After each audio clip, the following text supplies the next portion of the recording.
우리가 이 보배를 질그릇에 가졌으니 이는 능력의 힘이 큰 것이 하나님께 있고 우리에게 있지 아니함을 알게 하려 함이라.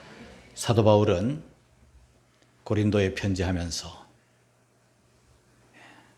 나는 질그릇이다. 그러나 내 속에 보배를 가졌다. 그런 고백을 합니다. 짧은 말씀이지만 그 안에는 인간론이 있어요. 사람이 누구인가? 질그릇이라고. 그 속에는 기독론이 있어요. 보배는 누구인가? 그리스도입니다. 이 짧은 말씀 안에 짧은 말씀 안에 기독론이 들어있는 중요한 말씀을 오늘 저와 여러분이 듣게 될 것입니다. 사도 바울은 복음을 전하면서 고생을 많이 했습니다. 여행을 하면서 고생도 많이 했지만 사람 때문에 고생을 많이 했어요. 누명을 쓰고 감옥에 갇히고 또 사도가 가짜 사도라고 하는 그런 억울한 일을 당하기도 하고 그는 그런 사역 중에도 깨달았습니다. 나는 질그릇이다. 주님은 보배다. 뿐만 아니라 사도 바울은 세상적으로 가진 것을 한때는 자랑하고 그걸 힘으로 살았던 사람이에요. 그의 배경, 학문, 그의 집안 이런 것들이 그에게 힘이 되고 자랑이 되고 능력이 되었지만 주님을 알고 난 다음부터 이거 다 배설물이다. 이건 해로운 것이다. 그래서 십자가의 복음만을 전하기로 그렇게 마음을 먹었어요.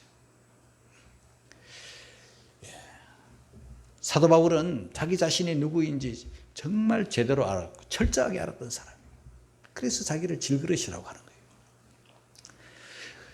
고린도 전서에 보면 그 2장 3절에 보면 이런 말씀이 있어요. 우리 한번 사도 바울의 그 인간적인 내면, 본심 한번 들어보겠습니다. 다 같이 시작. 내가 너희 가운데 거할 때 약하며 두려워하며 힘이 들어.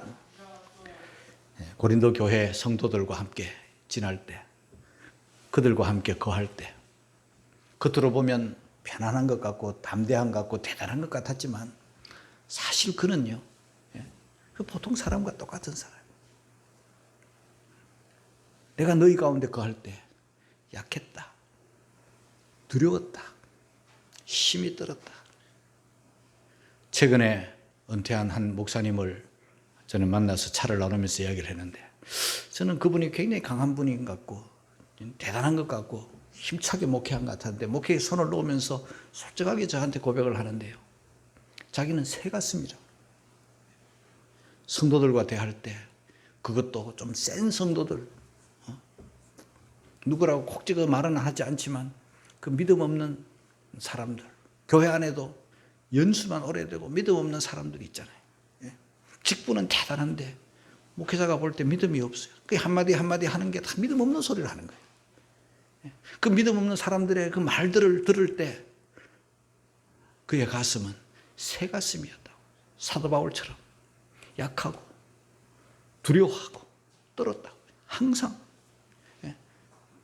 그게 그분의 목회 사역이었고 그런 삶을 살다가 이제 손을 놓는 거예요. 겉으로 볼 때는 대단한 것 같고 강한 것 같고 하지만 실제로는 약했다는 거죠. 그게 인간이에요. 여러분, 신앙의 출발은 어디에서부터 하는가? 자기를 바로 알 때예요. 어떻게? 자기가 약한 줄 알 때. 어떻게? 질그릇인 줄 알 때. 거기서부터 신앙이 출발하고 거기서부터 은혜가 임하는 거예요. 자기가 대단한 줄 알고 잘난 줄 알고 착각을 하게 되면은 믿음이 자라지도 않고 교만하고 좀 있는 거, 좀 아는 거 가지고 우쭐거리고 그러면 신앙 잘하지 않습니다. 그러면 은혜를 못 받습니다. 여러분. 은혜는 겸손할 때 임하는 거예요. 은혜는 자기가 누구인지 잘 알 때 임하는 거예요. 오늘 저는 여러분들에게 인간, 사람, 누구냐, 무엇이냐, 질그릇 같다. 그리고 주님은 누구시냐? 보배이신 주님에 대해서 말씀을 전하겠습니다. 제일 먼저 바울은 우리는 다 질그릇이라는 사실을 알아야 됩니다. 고린도 후서 4장 7절 말씀을 다시 한 번 더 읽겠습니다. 시작. 우리가 이 보배를 질그릇에 가졌어요. 이는 능력의 힘이 큰 것이 하나님께 있고 우리에게 있지 아니함을 알게 하려 함이라. 이 보배를 질그릇에 가졌다. 질그릇 뭡니까? 흙으로 만든 그릇이죠. 여러분, 우리 하나님께서 우리들을 처음 만드실 때 우리의 재료를 금이나 보석이나 이런 거, 철이나 이런 걸로 만들지 않았어요. 우리를 흙으로 만드시잖아요. 창세기 2장 7절에 있는 말씀이죠. 하나님이 흙으로 사람을 지으셔 생기를 불어넣어 사람이 되게 하신 거예요. 그러니까 처음 만드실 때 재료가 흙이에요. 우리 집사람이 이번에 어머니가 생각난다고, 친정어머니, 구순이 다 되어가는 어머니가 생각난다고 친정을 다녀왔어요. 그 연로하신 어머니를 이렇게 등을 밀어드렸어요.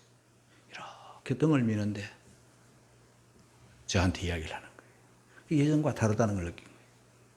몸이 야위어가지고 몸에 살이 다 빠져가지고 마치 나무 껍질 같은 어머니의 등을, 친정 어머니의 등을 이렇게 밀어와서 나한테 그 마음을 이야기를 하는 거예요. 여러분, 우리는요 살 때도 흙이지만 지음을 받을 때도 흙이고 죽을 때도 흙으로 돌아가는 게 우리 인생이에요. 이사야 64장에 보면 이런 말씀이 있어요. 8절에 우리 다 같이 한번 읽겠습니다. 시작. 그러나 여호와여, 주는 우리 아버지시니이다. 우리는 진흙이요 주는 토기장이시니 우리는 다 주의 손으로 지으신 것이니이다. 여러분, 비록 흙으로 지음을 받은 질그릇은 맞지만 하나님이 저와 여러분들을 지으셨다 하는 이 사실을 저와 여러분들이 알아야 돼요. 어쨌건 질그릇은 연약한 존재입니다. 오늘 우리가 찬송가 411장을 불렀잖아요. 내가 연약할수록 우리들은 약하나 예수 권세 많도다. 우리는 약한 존재예요. 질그릇 하면 흙인데 흙은 무엇을 의미합니까? 흔한 것이죠. 가치 없는 것이죠. 흙을 누가 보배라고 합니까? 흙을 누가 여러분 집안에 고이 둡니까? 흙은 길거리에 널려 있는 게 흙인데 아무도 그 흙을 파오지 않습니다. 보배처럼 여기지 않습니다. 그만큼 흙은 흔한 것이고 가치가 없는 거예요. 보잘것없는 것인데 왜 그런가? 우리 사람이 그렇다는 거예요. 원재료가 흙이다. 흙인데 거기다가 사람이 되었지만은 사람 구실 못했어요. 죄를 짓고 죄인이 된 거예요. 지옥 갈 죄인이 된 거예요. 타락한 거예요.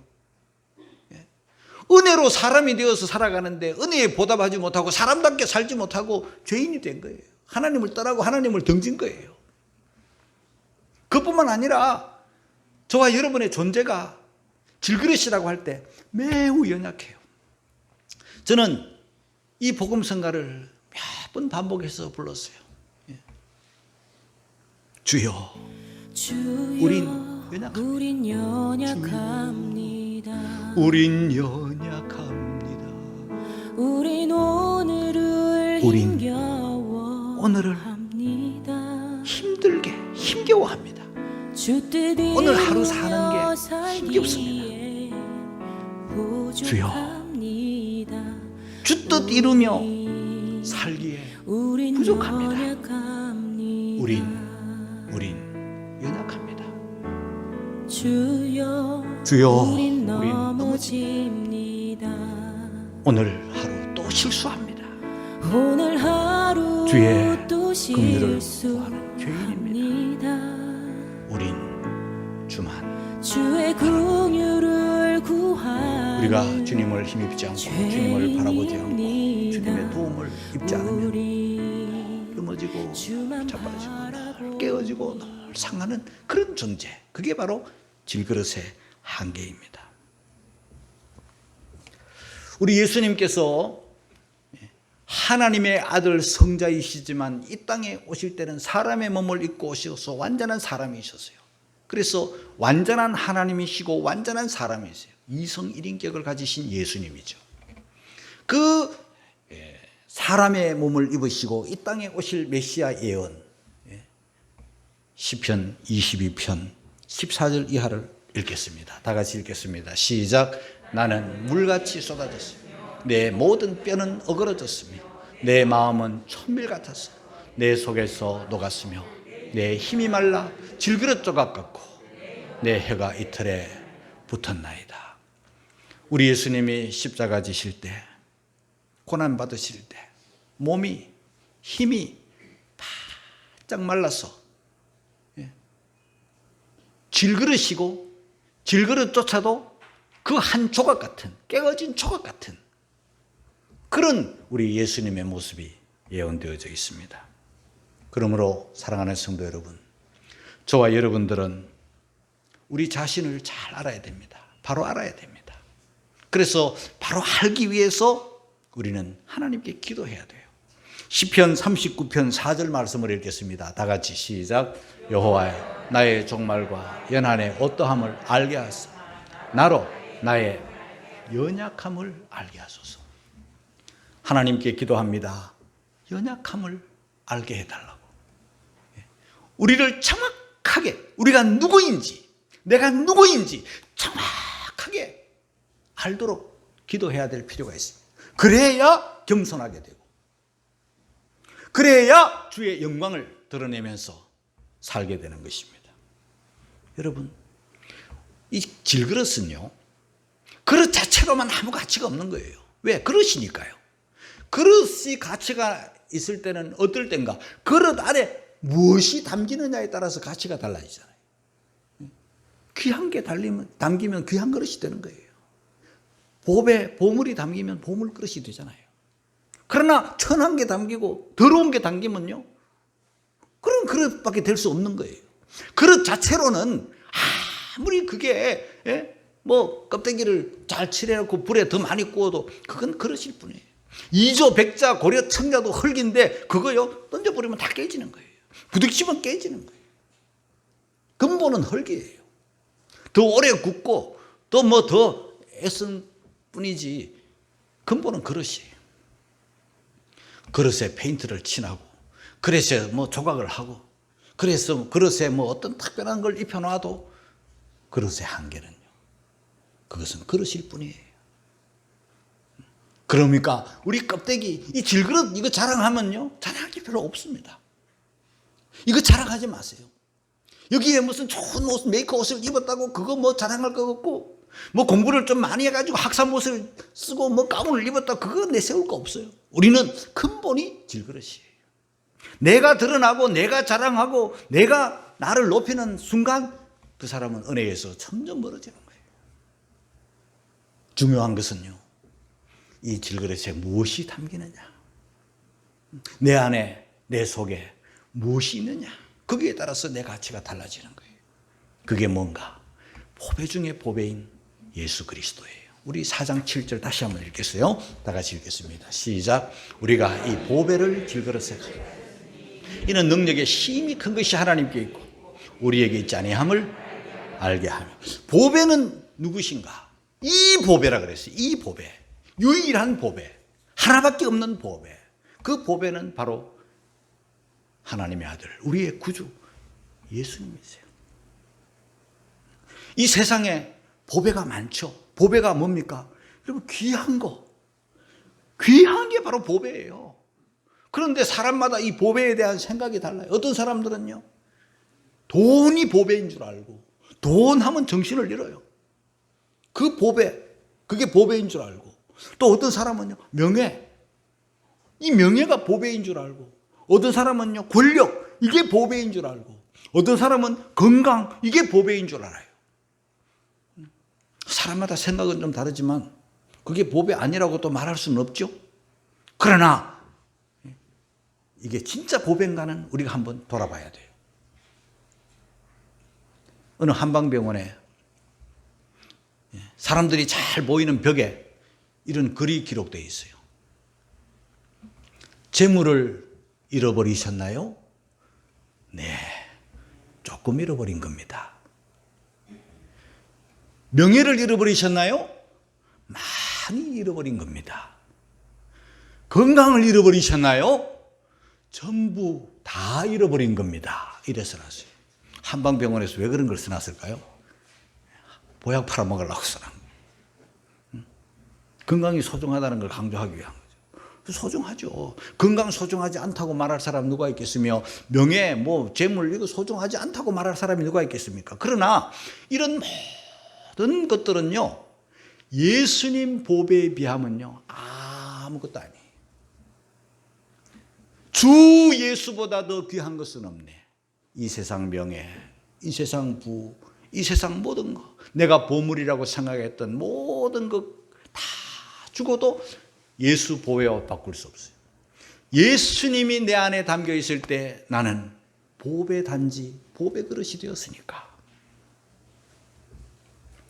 우리 옛말에 바가지 팔자, 뒤움박 팔자라는 말이 있어요.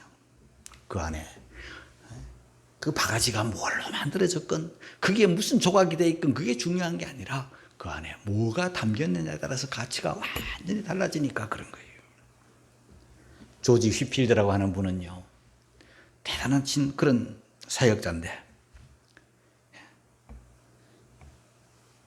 복음을 보배인 줄 알고 자신을 길들이신 줄 정확하게 알고 그는 이렇게 말했어요. 나를 짓누르 던 죄의 무게가 사라진다. 수심에 잠긴 내 마음이 홍수 같은 하나님의 사랑으로 넘치는구나.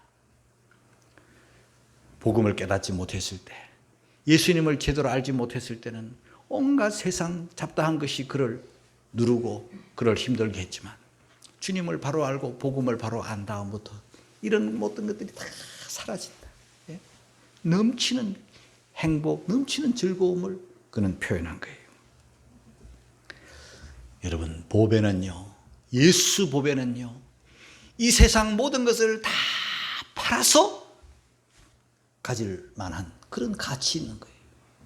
마태복음 13장이 우리에게 그것을 가르쳐 주고요. 44절 이하를 읽겠습니다. 다 같이 시작. 천국은 마치 밭에 감추인 보화와 같아. 사람이 이를 발견한 후 숨겨두고 기뻐하여 돌아가서 자기의 소유를 다 팔아 그 밭을 샀느니라. 또 천국은 마치 좋은 진주를 구하는 장사와 같으니 극히 값진 진주 하나를 만나매 가서 자기의 소유를 다 팔아 진주를 샀느니라. 전에는 자기가 가진 게 대단히 소중한 것인 줄 알았고, 또 더 가지기 위해서 또 사고 또 사고 또 모으고 또 모으면서 그 속에서 살았어요. 그러나 이 농부가 밭에서 보배를 발견한 다음에는 그것을 다시 묻어두고 숨겨두어서 발견한 다음부터 묻을 때도 숨길 때도 기쁨이 넘쳐, 즐거움이 넘쳐. 보화 발견한 자의 행복이죠. 그리고는 자기의 지금까지 소중하게 여겼던 것을 전부 다 팔아버리는 거예요. 얼마나 귀한 것들, 값주고 산 것들, 애지중지하던 것들이지만 이 보배와는 비교할 수가 없는 거예요. 그래서 자기의 모든 것을 다 팔아 그 밭을 살 때, 팔 때도 행복하고 그 밭을 살 때도 행복하고 그 누릴 때도 행복하고 즐거움이 가득한 거예요. 예수 믿는 즐거움, 예수 발견한 즐거움, 예수님을 소유한 즐거움이 그 농부에게 가득 찼던 것처럼 이게 천국을 누린, 천국을 얻은 저와 여러분들의 삶이 되어야 된다는 것 깨닫기를 주님의 이름으로 축복합니다. 진주 장사가 지금까지 자기가 가지고 있는 진주 대단한 것이었고 자랑하였고 좋은 진주였던 건 맞아요. 그거 행복했고 그거 가질 때 좋아했고 그것을 모으는 즐거움이 있었어요. 그러나 값진 진주, 천연 진주 하나를 만나니까 이것 또한 다 쓸모없는 거예요. 그래서 자기의 지금까지 자랑하고 의지하고 좋아했던 그걸 모으고 애지중지였던 모든 진주를 다 팔아 한 개의 진주, 천연 진주를 그가 산 거예요. 모양도 색깔도 무게도 비슷하지만은 보배 예수 그리스도. 여러분들이 행복의 조건, 여러분들이 보배라고 생각했던 게 무엇이든 간에 예수님 보배와는 우리에게 구원을 주시고 저와 여러분들을 하나님의 자녀로 만드시고 영원한 천국을 주시는 예수 보배와는 비교할 수 없는 이 사실을 우리 성도들이 깨달아서 내 속에 보배가 담겼다. 이 행복, 이 즐거움이 여러분들에게 있기를 주님의 이름으로 축복합니다. 자, 그렇다면 이제 세 번째 교훈입니다. 질그릇에 보배를 가졌는데 이제 우리는 어떻게 살까? 왜 주님이 질그릇에 보배를 담아두셨을까? 그걸 생각해야 되는데 4장 7절 고린도후서 4장 7절 후반절이 우리 전체를 다시 한번 읽겠습니다. 시작. 우리가 이 보배를 질그릇에 가졌 이는 능력의 힘이 큰 것이 하나님께 있고 우리에게 있지 아니함을 알게 하려 함이라. 할렐루야.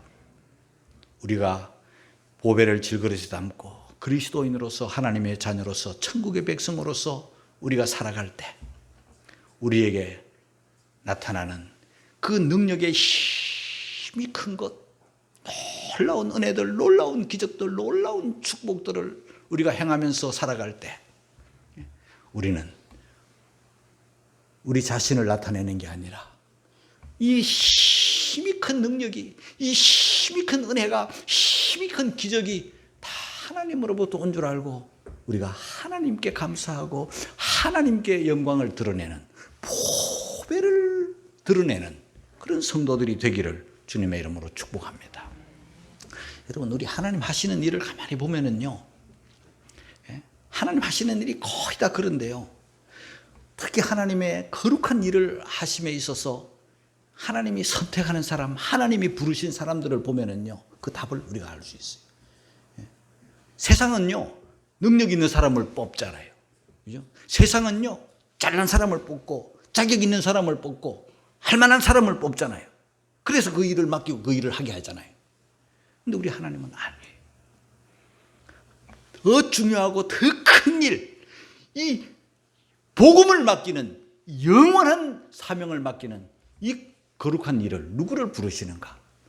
고린도 전서 1장 26절 이하를 같이 읽겠습니다. 시작. 형제들아, 너희를 부르심을 보라. 육체를 따라 지혜 있는 자가 많지 아니하며 능한 자가 많지 아니하며 문벌 좋은 자가 많지 아니하도다. 그러나 하나님께서 세상에 미련한 것들을 택하사 지혜 있는 자들을 부끄럽게 하려 하시고 세상에 약한 것들을 택하사 강한 것들을 부끄럽게 하려 하시며 하나님께서 세상에 천한 것들과 멸시받는 것들과 없는 것들을 택하사 있는 것들을 폐하려 하시나니 이는 아무 육체라도 하나님 앞에서 자랑하지 못하게 하려 하심이라. 할렐루야.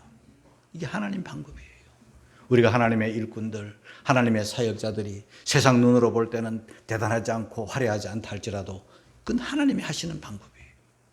하나님이 전쟁을 할 때 뭐 다수의 사람을 부르신 게 아니에요. 연약한 소수의 사람을 불러서 다수의 사람을 무찔러. 왜? 사람을 자랑하지 못하게 하시죠. 저는 이 말씀을 준비하다가 누가 생각이 나는가 하면요, 기드온이라고 하는 사사가 생각났어요. 기드온 사사가 사역할 때, 부름받아 사역할 때 그 이스라엘을 괴롭힌 무리는 미디안이라고 하는 무리였어요. 이 미디안은요, 아주 그 유목민으로서 아주 못된 사람들인데 이스라엘을 괴롭히는데 이스라엘의 뭐 땅에 관심을 가진 게 아니라 이스라엘의 어떤 그 목숨을 그 노리는 게 아니라 이스라엘의 재물을 노리는 그런 아주 날도둑놈 같은 나라가 미디안이었어요. 그러니까 재산을 노리는데 언제 1년 농사를 다 짓고 추수할 때가 되면은요, 미디안이 쳐들어오는 거예요. 쳐들어올 때 소수가 쳐들어오는 게 아니라 막 바다의 모래알처럼 쳐들어와 가지고요, 그 추수하는 농사들을 다 뺏어가는 거예요. 그러니까 1년 농사가 다 헛게 되고 도둑놈들한테, 이 날강도들한테 다 뺏기니까 무슨 삶의 의미가 없고 삶의 재미가 없잖아요. 그래서 이번에도 농사를 지어가지고 추수를 할 무렵에 또 미디안이 들어와서 빼앗아갈까 봐 이 기드온이 타작을 하는데, 그 농사 지은 걸 타작을 하는데 어떻게 타작을 하는가 한번 보시면은요, 사사기 6장 11절이에요. 같이 읽겠습니다. 시작.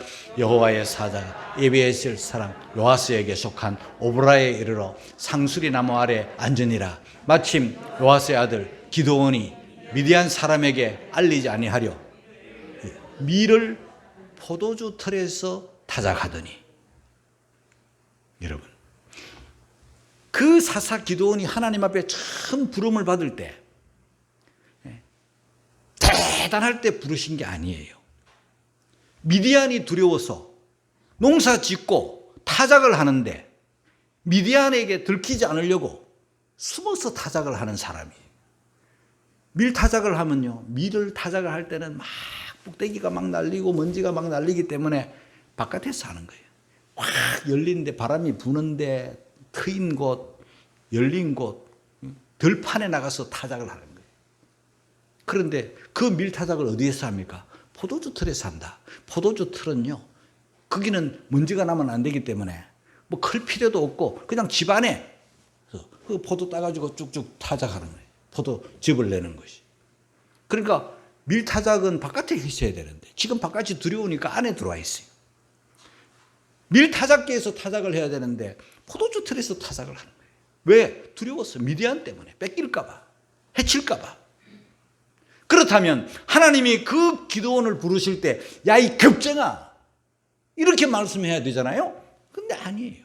하나님이 부르실 때 어떻게 부르시는가?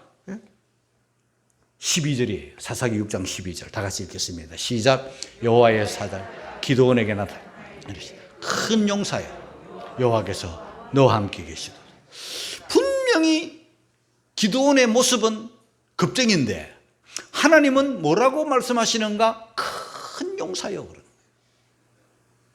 우리들은 직설적으로 우리가 만약에 기드온의 모습을 보면, 네가 그래가지고 하나님이 종이냐? 네가 미디안 무서워가지고 타작을 그렇게 포도틀에서 그 숨어 사냐? 좀 담대하지도 못하고 비겁하고, 그래가지고 무슨 하나님이 일을 한다고, 이 겁쟁아, 이렇게 말할 것 같잖아요. 그런데 하나님은 뭐라고 말씀하시는가? 큰 용사. 그냥 용사도 아니에요. 용사 중에 용사, 큰 용사다. 그러면 하나님이 기드온을 부르실 때 괜히 바람을 넣는 거예요? 아니에요. 그럼 조롱하시는 거예요? 아니에요. 하나님은 괜히 인간 속에 바람 넣지도 않고 조롱하지도 않아요. 정확한 답이에요. 기드온은 하나님 보실 때 큰 용사예요. 크게 쓰임받을 큰 일꾼이에요. 지금 비록 밀타작을 그렇게 숨어서 하고 있지만 큰 용사예요. 왜? 하나님과 함께하면 큰 용사가 될 수 있다는 걸 말씀하고 있는 거예요. 큰 용사, 여호와께서 너와 함께 계시도다. 여러분, 우리는 질그릇이고, 우리는 보리떡 같고, 우리는 겁쟁이고, 우리는 대단하지 않아도 베드로를 보세요. 어부 아닙니까? 하나님의 종들을 보세요. 겉으로 보면 뭐 쓸모 있는 사람은 별로 없을 것 같지 않습니까? 그럼에도 불구하고 기드온에게 하나님은 큰 용서를. 왜? 여호와께서 너와 함께 계시도다.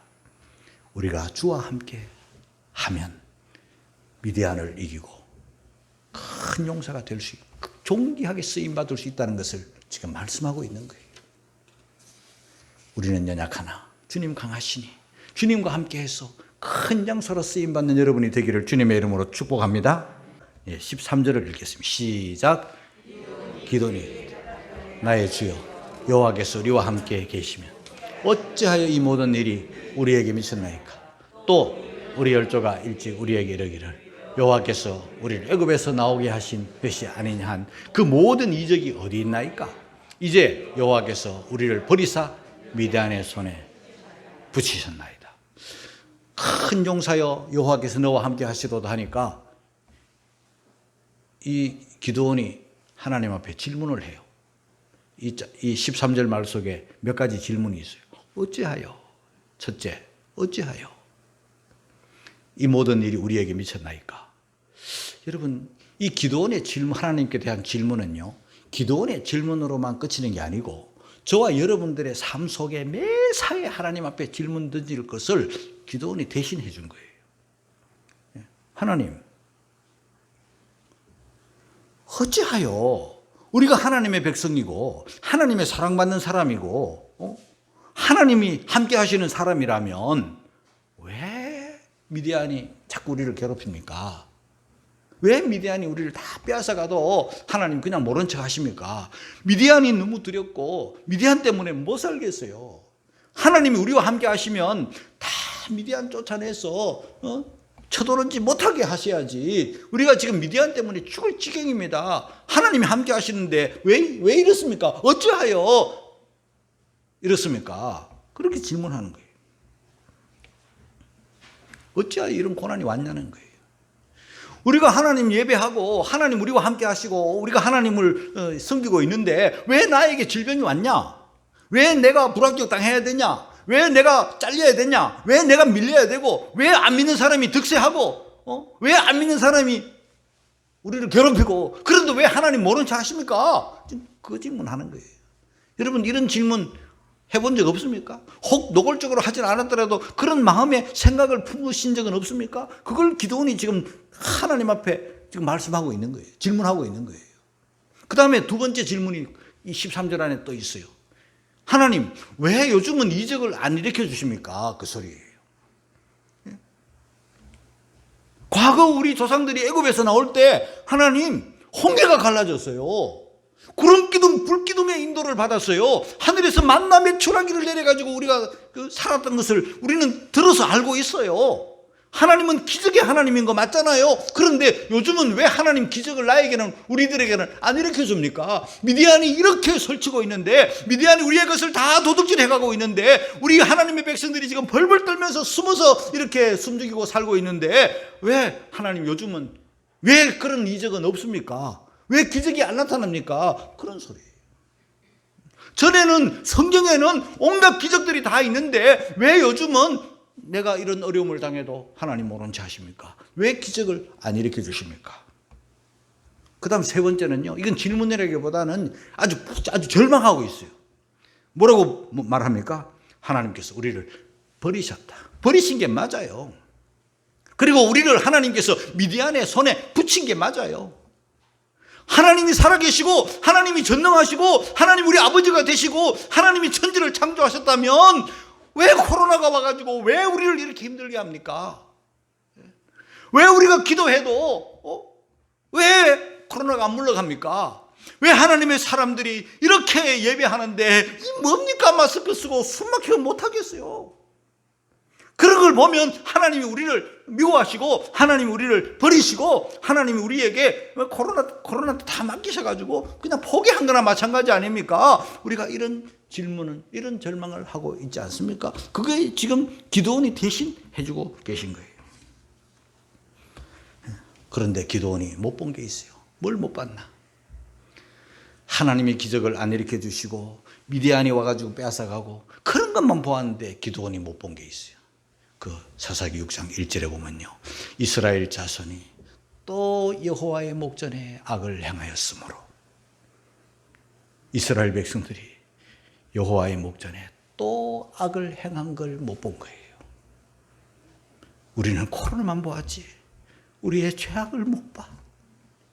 하나님이 우리에게 기적을 안 일으켜 주시고 코로나를 물리쳐 주지 않는 것만 보았지 우리의 죄를 못 보는 우리의 악을 우리는 볼 줄 모른다는 거예요.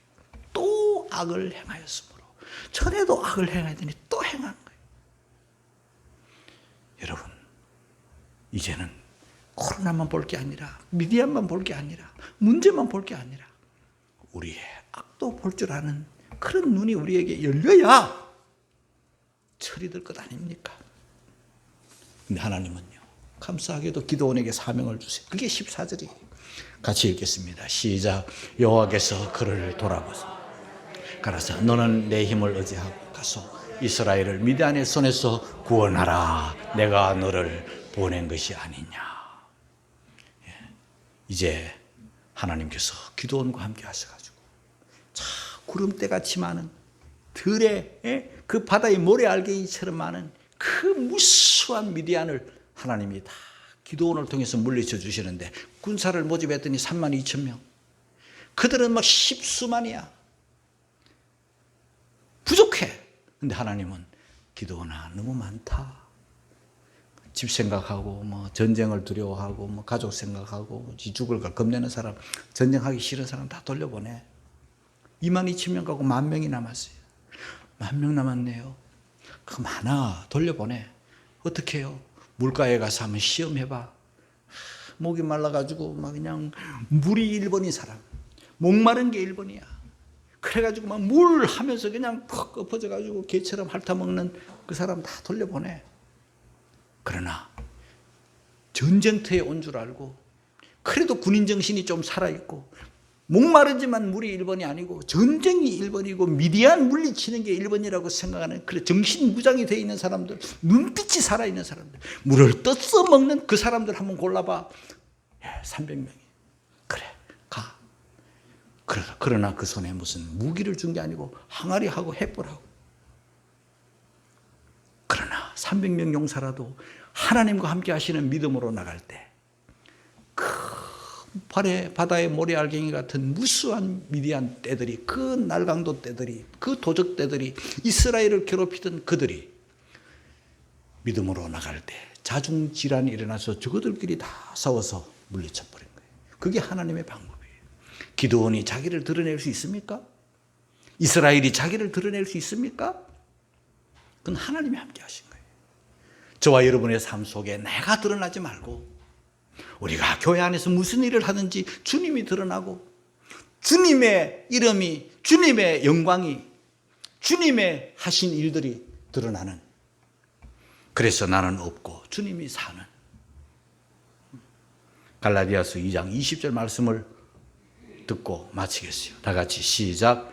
내가 그리스도와 함께 십자가에 못 박혔나니 그런즉 이제는 내가 산 것이 아니요 이제 내가 육체 가운데 사는 것은 나를 사랑하사 나를 위하여 자기 몸을 버리신 하나님의 아들을 믿는 믿음 안에서 사는 것이라. 할렐루야. 나는 없고 주님이 나타나는, 나를 드러내고 나를 자랑하는 것이 아닌 주님과 복음을 자랑하는, 십자가를 자랑하는 그런 우리 모두가 되시기를 주님의 이름으로 축원합니다.